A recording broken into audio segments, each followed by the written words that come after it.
এই কলি যুগটা হচ্ছে সর্বদা এদের উল্টো যুগ, এদের হঠাৎ মরণ উল্টো ধরন। বুঝতে পারছেন কি রকম? আচ্ছা, বর্তমানের যুগটা আমাদের এমন হয়ে গিয়েছে, বিদেশিরা এসে আমাদের দেশের ছেলে মেয়েদেরকে নাচিয়ে দিয়েছে। এখন ছেলে মেয়ে নাচছে কোথায়? মার্ক জুকারবার্গ সে কি করেছে গো? সে একটা ফেসবুক তৈরি করেছে, আর সেই ফেসবুক করিয়ে বিদেশের লোক ফেসবুক করিয়ে আমাদের দেশের যত ছেলে মেয়ে আছে, বিশেষ করে এই মেয়েগুলা বাবার একটা ফোনে একটা নাক বেঁকিয়ে জিভ বেঁকিয়ে ছবি তুলে পোস্ট করে দিচ্ছে, দিয়ে বলছে বন্ধুরা আমার পাশে থাকবে, বিয়ে হবে গো। আমি লাজবো বলছি, ওরে তা লাজবো, তুই যে বলছি আমার পাশে থাকবেন, তাহলে আমার লাজতে কি করবে রে? তোকে যে বিয়ে করে এনেছে, বলছে দাদু এ থাকা সে থাকা লয়, ইনকাম করতে গেলে পরের সঙ্গে থাকতে হবে। এখন কিছু হচ্ছে না, যে রিলস বানাইছে, যা খুশি বানাইছে, আর বলছে আমার সঙ্গে থাকবেন, আমার পাশে থাকবেন, আমাকে সহযোগিতা করবেন। বলে হারি ভাই রে, তোদের এমন এই কলিযুগে তৈরি হয়েছে, তোদের মেয়ে নাচ আমার শুরু হয়েছে।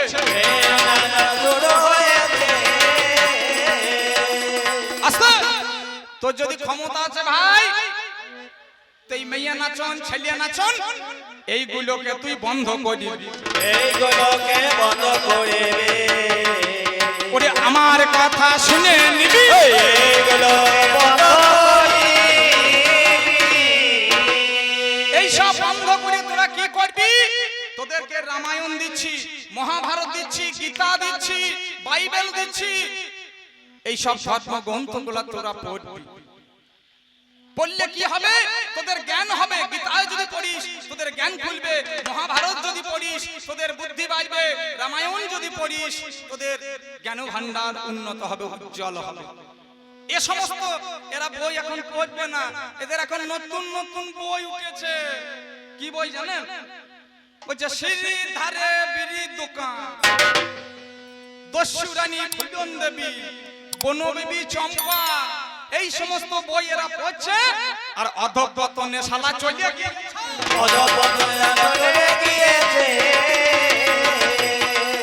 আমি জানাইতেছি তোমার কাছে, চলে গিয়েছে। আরো একটা কথাই আমার জিজ্ঞাসা করিল, বলে ব্রহ্মা কেন নিজ কন্যা সন্ধ্যাকে হরণ করেছিল? নিজ কন্যা সন্ধ্যাকে সৃষ্টি করেছে কে? না, যিনি সৃষ্টিকর্তা ব্রহ্মা, তিনি এই নিজ কন্যা সন্ধ্যাকে হরণ করেছে। আগে হরণ মানে আসতে, আরে ভাই হরণ মানে কি জানিস? হরণ এক হরণ মানে হচ্ছে চুরি করা, হর মধ্যাহ্ন হরণ মানে হচ্ছে চুরি করা, আর হরদন্তন হরণ মানে হচ্ছে ভাগ করা। এই সন্ধ্যাকে কি করেছে ব্রহ্মা? তিনি তিনটি ভাগে বিভক্ত করে দিয়েছে। আগেকার দিনে এক বেলা সন্ধ্যে ছিল, এই ব্রহ্মা করলেন কি সন্ধ্যাকে তিন ভাগে ভাগ করিয়ে তিন বেলা সন্ধ্যা দেওয়ার জন্য তিনি তিন ভাগে বিভক্ত করেছেন। দেখবেন প্রথমেই সকাল বেলায় মায়েরা দেখবেন ধূপকাঠি দেয়, জল মারুলি দেখায়, তাই দুপুর বেলাতে একবার দেখায়, আর একবার সন্ধ্যা বেলাতে দেখবেন সন্ধ্যা প্রদীপ নিয়ে দেখবেন আসে দেখাই, আসে না? তাহলে তিন ভাগে ভাগ করেছে, যার জন্য বলেছেন এই সন্ধ্যাকে তিনি হরণ করেছেন। তুমি আজে বাজে তুমি আর বলো না, আজে বাজে আর বলো না, তুমি আমার কাছে শুনে আজে বাজে আর বলো না। আয় আয়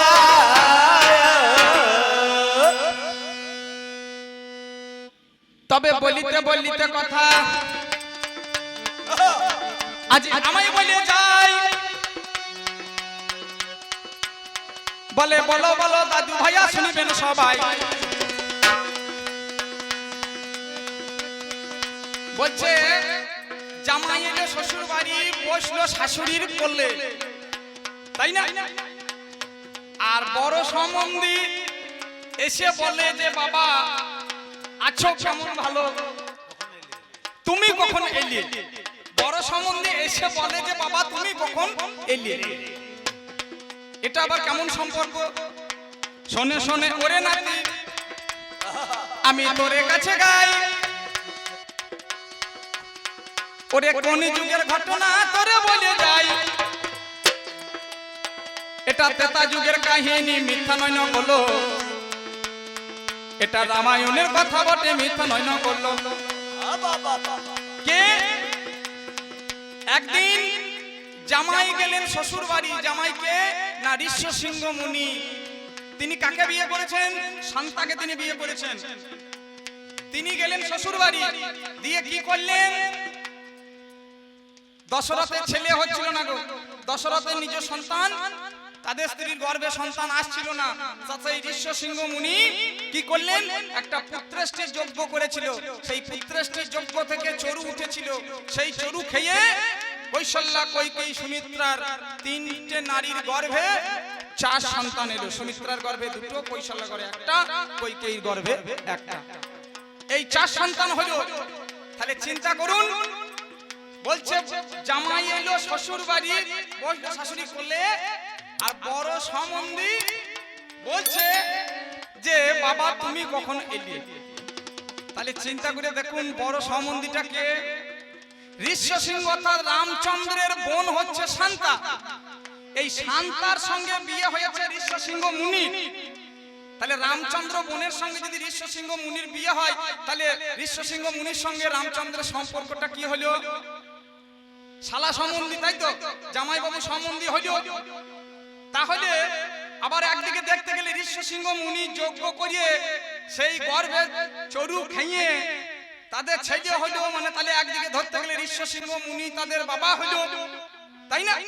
যার জন্য বললেন যে বড় সম্বন্ধী এসে বলছে বাবা কখন এলে বলো, তুমি জেনে যাও, তুমি জেনে যাও, তুমি জেনে যাও, তুমি জেনে যাও।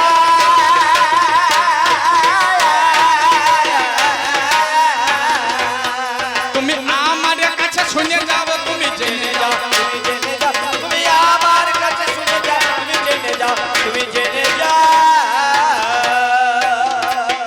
এই দেশটা এত অধঃপতনে গেছে, তোদের কলিযুগের ছেলে এত অধঃপতনে গেছে, সত্যি বলছে, এটা সত্যিকারের ঘটনা।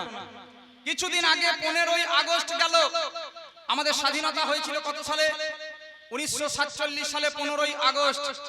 তা সেই দিনে এক বয়স্ক মানুষ, ওরে সেকালে দাদু, সে পতাকা তুলছে, আর সেই পাড়ার যত ইয়াং ছেলে তারা কি করছে? দাদু একদিকে পতাকা তুলছে, আর ইয়াং ছেলেগুলা জেডির বোতল মাথায় তুলছে। বলে হারি ভাই, তোদের যুগ রে, তোদের এত অধঃপতনের যুগ, তোদের দেশটা তোদের চুলোয় গিয়েছে। আমি বলে জানাই তোর কাছে, দেশটা তোমার চুলোয় গিয়েছে। ওনার যাহা জিজ্ঞাসা ছিল, আমার ক্ষুদ্র জ্ঞান ভান্ডারে যতটুকু পারলাম আমার দেওয়া গেল। এবার আমি যেমন যেমন ঢিল মেরেছি সেরকম পাটকেলটি তো খেতে হবে, নাকি বলছেন? তাহলে আমি কিছু আমার এই নাতি ভাইয়ার কাছে জেনে নেব। কি হে নাতি ভাই, একদিন কি হয়েছে জানেন? আমি এই নাতি ভাইয়ার বাড়ি গিয়েছি। আমি বললাম, আরে ভাই তোর বাড়ি তো আমি যাবো, তা তুই কোথায় থাকিস? বলছে দাদু আমি আসানসোলে থাকি, আসানসোলে। আমি বললাম আমি যাবো কি করে? বলছে তুমি সাইকেল ট্রেনে চাপবে, ট্রেনে চেপে তুমি আসানসোলে গিয়ে নামবে, আমি ফ্ল্যাটে থাকি, সেখানে তুমি যাবে। আমি এখন সকালবেলায় বেরিয়ে পড়লাম। আমি বললাম ভাই আমি তো জীবনে কোনোদিন ট্রেন দেখি নাই, তা ট্রেন হয় কেমন? বলছে দাদু ট্রেন হবে কালো রঙের, উপর দিকে ধুমো যাবে, নিচের দিকে জল পড়বে, সেইটাই তুমি ট্রেন ধরবে, সেই ট্রেনে চেপে তুমি আসানসোলে যাবে। এইবার এই নাতি ভাইয়ার কথা শুনে বললেন আমি তো সে যুগের মানুষ, ট্রেন জীবনে আমি দেখি নাই। এবার আমাকে নাতি ভাইয়া বলে দিয়েছে, আমি সাঁইথিয়া স্টেশনে গিয়ে একটা টিকিট কাটলাম, দিয়ে সাঁইথিয়া স্টেশনে দাঁড়িয়ে আছি। আমার যেতে যেতে কিন্তু ট্রেন বেরিয়ে চলে গিয়েছে।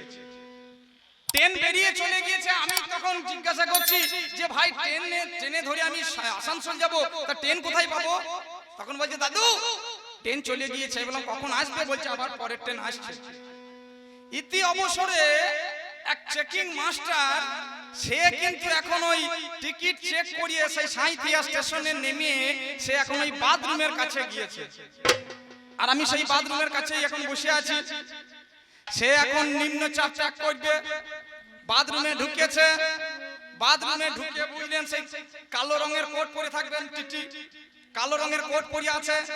এবার বাথরুমে গিয়ে হয়েছে কি, পকেট থেকে একটা সিগারেট বার করে মুখে লাগিয়েছে, দিয়ে গ্যাস লাইটটা জ্বেলেছে, মনের সুখে সিগারেট টানছে, ধুমো ছাড়ছে আর নিচের দিকে নিম্ন চাপ ছাড়ছে। এই আমি কিন্তু লক্ষ্য করে চিন্তা করে দেখলাম, নাতি ভাই আমাকে বলেছিল ট্রেন হবে কালো রঙের, উপর দিকে ধুমো যাবে, নিচের দিকে জল পড়বে। তাহলে তো তাই হচ্ছে, উপর দিকে ধুমো যাচ্ছে, নিচের দিকে জল পড়ছে, ট্রেন কালো রঙের, তাহলে এটা ট্রেন বটে। আমি চাপ নিয়ে সেই চিঠিটাকে ধরিয়েছি। চিঠিটাকে যাই বলছি ভাই আমাকে আসানসোলে নিয়ে চলো। তখন টিটিটা বলছে আমি ট্রেন না, আমি ট্রেন না। আমরা তাহলে ট্রেন কে? বলছে ট্রেন পরে আসছে। পরের ট্রেনে চেপেই আমি আসানসোলে গেলাম। আসানসোলে যেখানে থাকে আমার নাতি, সেই ফাটের কাছে এলাম। ওরে নাতি ভাই বাড়ি আছিস? বাড়ি আছিস?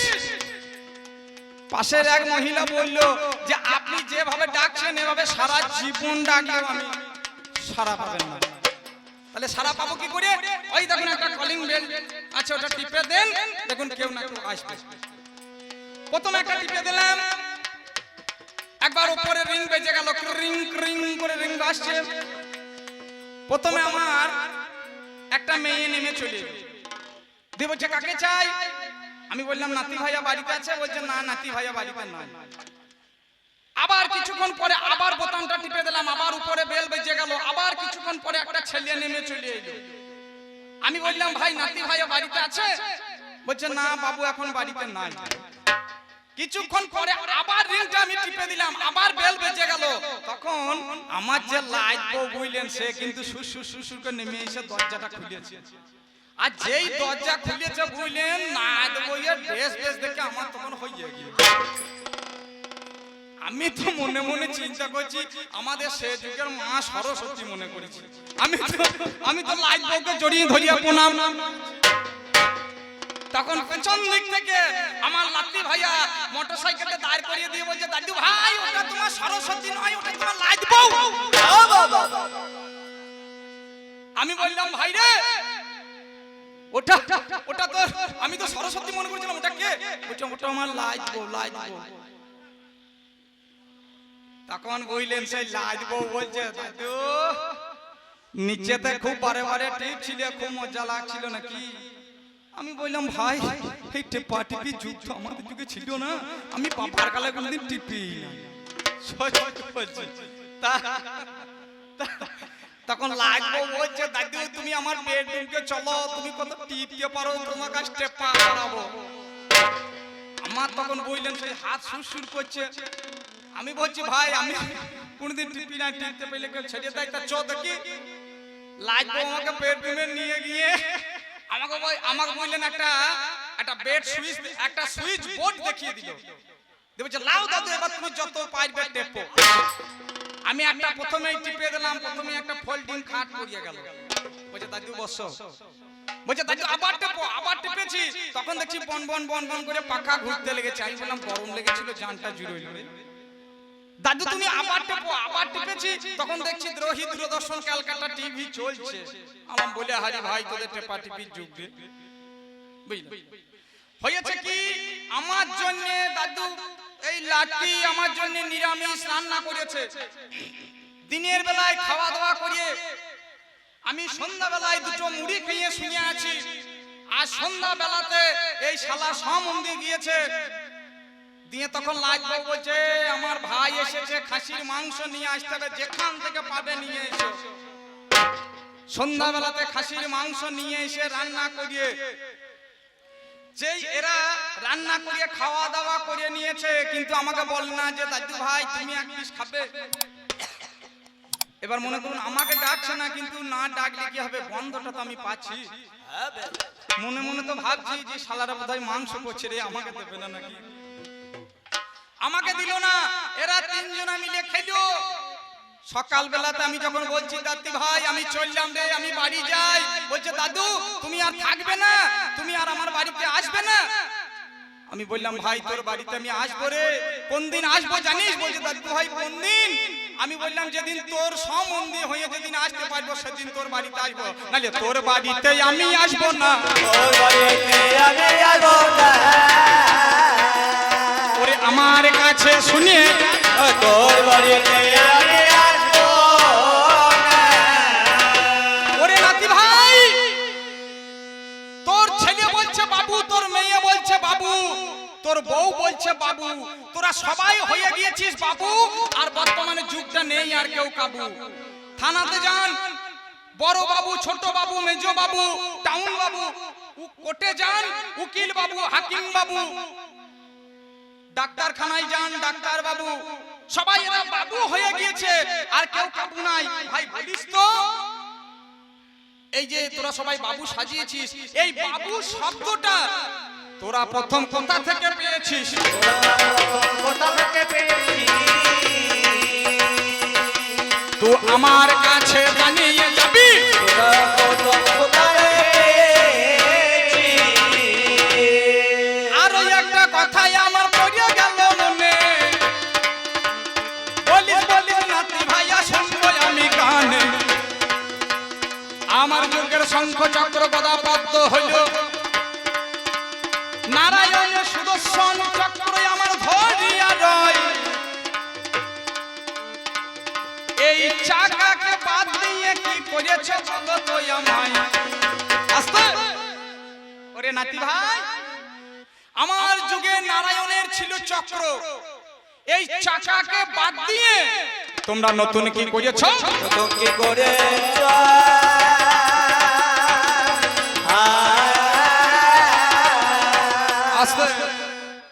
যদি বলেন চাকাকে বাদ দিয়ে কি করেছি, দেখলেন চাকা ছাড়া কিন্তু এই কলি যুগের কোনো কিছু সৃষ্টি হবে না, চাকাকে চাই। বর্তমানে এই যে দাদা ভাই মাইক চালাইছে, দেখুন যে সাউন্ড কন্ট্রোল করছে, সে দেখুন সেটাতে লাগানো রয়েছে চাকা, তাই না? আমি যে মনে করুন আমার মারপালা গ্রাম থেকে দাঁড়কা এলাম বাইকে করে, সেই বাইকে লাগানো আছে চাকা। এই অম্বিকা দিদি এসেছে মারুতিতে করে, দেখুন তাতেও লাগানো রয়েছে চাকা।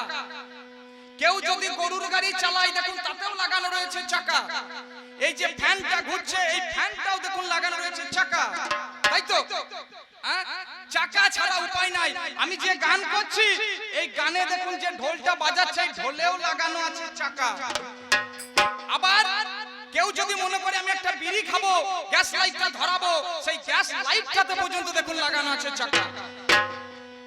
হে নাতি ভাই তুই বলবি এই চাকাকে বাদ দিয়ে তোমরা নতুনই এমন কি করেছো?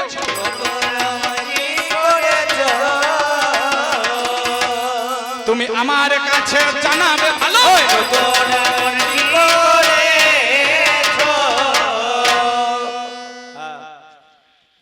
আগেকার দিনে আমরা বলতাম পিতা স্বর্গ পিতা ধর্ম পিতা হি পরমন্তম পিতরি পিতমা পন্নে পিয়ন্ত সর্ব দেবতা জননী জনভূমিষ্ঠ স্বর্গাত বিগড়িয়সি। আমরা মাকে প্রণাম করতাম, বাবাকে প্রণাম করতাম, কিন্তু এই নাতি ভাইয়ারা আর মাকে প্রণাম করে না, বাবাকে প্রণাম করে না। কাকে প্রণাম করছে গো? এই দেখো আমি বলি নাই, আমার এখানে এক দাদা বলছে বউকে প্রণাম করে। ঠিকই বলেছে, কারণ এখন এরা যুক্তাক্ষর তুলে দিয়েছে। আমার আগে স্বর্গ বানান লিখতাম দন্ত সয়বয়ে গয়ে রেপ স্বর্গ, আর এরা এখন যুক্তাক্ষর তুলে দিয়ে এরা এখন সোজাসুজি বানান করেছে দন্তাস্বর র গ।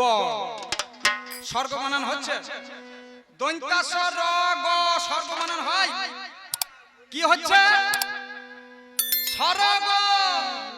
স্বর্গ কে? স্বর্গ বলছে মা স্বর্গ। ছোট ভাই ফুটবল খেলা করে দিচ্ছে, মানে বড় ভাইয়ের দিকে পাঠিয়ে দিচ্ছে, বলছে মা সরো গো। আবার বাম হাতে করে ফুটবল খেলা মতো বাবাকে লেটিয়ে দিচ্ছে, 1 মাস হলিয়ে বলছে বাবা সরো গো, মেজো ভাইয়ের ঘর যাও গো। তাহলে কে এসো গো? বলছে শাশুড়ি এসো গো। বাবা বাবা, এরা বউকে আপন করেছে, বউকে প্রণাম করছে, সত্যি কথা বলছে। এমনি এদের যুগটাদের ভালো যুগ নয়। তাহলে ভাই তো আমাকে বল, তোদের আমি দেখতে পাচ্ছি তোরা বলছিস আমরা সবাইকে সমান করেছি, আমরা সবাই সমান। তোরা যদি সবাই সমান হলি তাহলে আমি দেখতে পাচ্ছি তোদের কন্ট্রোলে দিচ্ছে। দেখছি কারোর কার্ড রয়েছে এপিএল, কারোর কার্ড রয়েছে বিপিএল, কারোর কার্ডে দেখছি লেখা আছে অন্তর্দয় যোজনা। 3 রকমের কার্ড রয়েছে, তাই না? 4-5 রকমের করেছে এখন। তবে এপিএল বিপিএল অন্তর্দয় যোজনা কার্ড যে তোরা করেছিস 3 রকমের। তাহলে তোরা বলছিস আমরা সবাই যদি তোরা সমান যদি হস, তাহলে এপিএল বিপিএল কেন তোরা ভাগ করেছিস?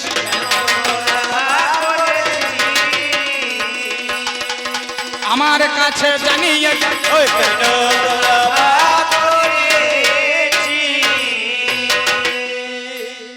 একটা কথা কিছু মনে পড়বে না, মানে আমাকে এক কাকা বাবু আমাকে বলছিলেন, বলছে বর্তমানে দাদা কি বলবো গো, স্কুলে আর পড়াশোনা হয় না, এদের এখন থালা বাজানো পড়াশোনা। আর মাস্টারদের চাল কলাই মারা পড়াশোনা হয়েছে এখন। মাস্টার ছেলে পড়াবে কি, চাল কলাই কি করে মারতে হবে সেই হিসেব করছে এখন। বলছে সেসব আমি ওসবের দিকে যেতে চাই না। তা ভাই এই যে মিড ডে মিল যে করেছিল কি জন্য জানেন? গরিব শিশুরা যাতে সময় মতো স্কুলে আসতে পারে, তাদের বাড়িতে যেন তাদের চিন্তা করতে না হয় যে ছেলেটা কি খাবে, সেই জন্য এই মিড ডে মিলের ব্যবস্থা করা হয়েছিল। কিন্তু সেই মিড ডে মিলটা বর্তমানে আর সুষ্ঠুভাবে বন্টন হচ্ছে না। আচ্ছা ভাই তুই বলিস তো, এই যে তোরা মিড ডে মিল করেছিস, তুই বলবি এই মিড ডে মিল কে প্রথম করেছিল? কেন আমার করেছিল রে?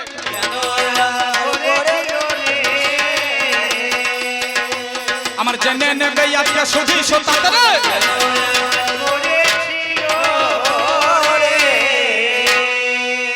যা। এইখানেই আমার পালা সমাপ্ত করল।